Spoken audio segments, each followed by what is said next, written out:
a v dnešním videu tady jdem z kroužku, neboli z informatiky vlastně. Byli jsme na tůlce tady na akademii vlastně. Velký takový. A že cesta z ní je takováhle krásná, promrzla, namrzla, prostě nedá se tady chodit. Už když jsme sem šli, tak jsme měli problém sem být. A teďka to celý musíme sejít. Takže když jsme tady to video natáčeli, se pokoušeli, tak jsme zhodili kameru někam tamhle dolů k tomu baráku. Takže jako by byla někde zhruba tady. no, tak jsme proto šli, že? A natočili to celý znova. Protože tady je tady. Ano, takže jo, vlastně toto video bude o tom, jako challenge, jako něco podobného jako challenge na Novém Zélandu, a budeme to muset sejít bez toho, aby jsme si něco udělali.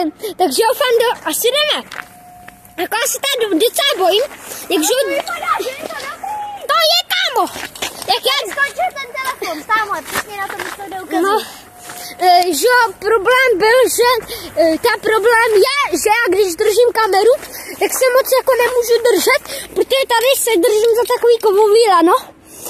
A já jsem minule, když jsme to natáčeli, tak jsem neměl rukavice, že jo. Takže jsem ty ruce měl úplně spálný od toho lana a když se vám to smekne, tak přece nemůžete držet kameru, takže... To, když se smeknu, tak sorry, že tam bude špatný záběr. Za to já nemůžu, to si vyříšte. S tím jede... sakra, s tím ledem, ne se mnou. Já vždycky chvilku jedu a pak... No a to já vůbec Fando nejezdím, protože potom, když jsou tady to kre, tak tohle kre jako nezbrzdím, tak jsem jako hej. No, co jsi chtěla říct, Fando? No lidi, vypadá to, že já už jsem se po čtvrtý. Zkous?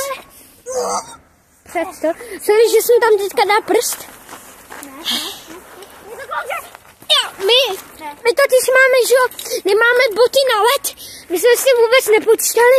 Mysleli jsme, že to tady je rozšolený, že jako všude ve městě. Takže jsme si vzali, že tenisky. Normálně vidíte.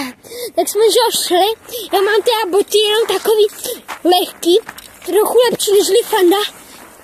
Takže my jsme tam tak stejně. Sorry, takže máme tady pejska krásného. Vím se, že nás zežere, ale teda mi to smeklo. Já si tady takhle, je není to lano, takže já si tady takhle zachytím. Upsík. A jdeme. Teda. Druhá strana je dost nalidová. To je no.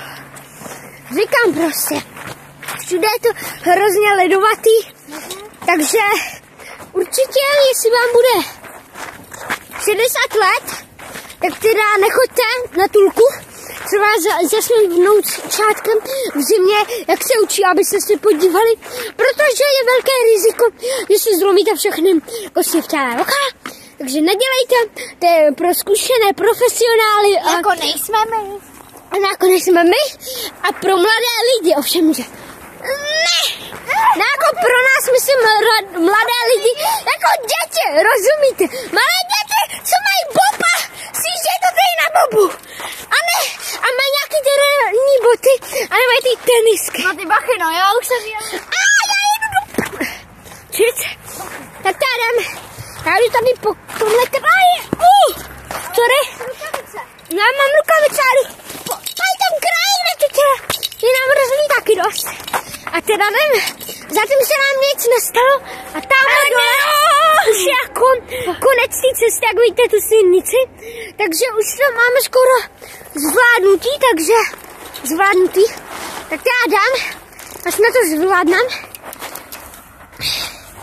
Lidi, já jsem tohle video minule chtěl jako natočit místo shortů, jako short, ale... No je to docela dlouhý. Jelikož ta cesta je dlouhá až někam tamhle nahoru, a jelikož je to pořádně uklouzaný... No, to je jedno, no, tak jak je to uklouzaný, tak chodíme pomalu a my jsme vám to nechtěli natočit od půlky, jako to dělají youtubeři prostě, a nechtěli jsme vám to ani jako udělat, že jako fyzi, že tam udělá o 3/4 celého toho videa, že prostě Jsme tam někde v polovině dně vzadu a teďka jo, už jsme tady. Tak takhle to teda fakt dělat nechci, takže proto to je takový delší a není to jako short. Tak ty jdem. Video zatím ani neukázal. Neukázal, jo? Jsem tady takhle. Tak vezmu.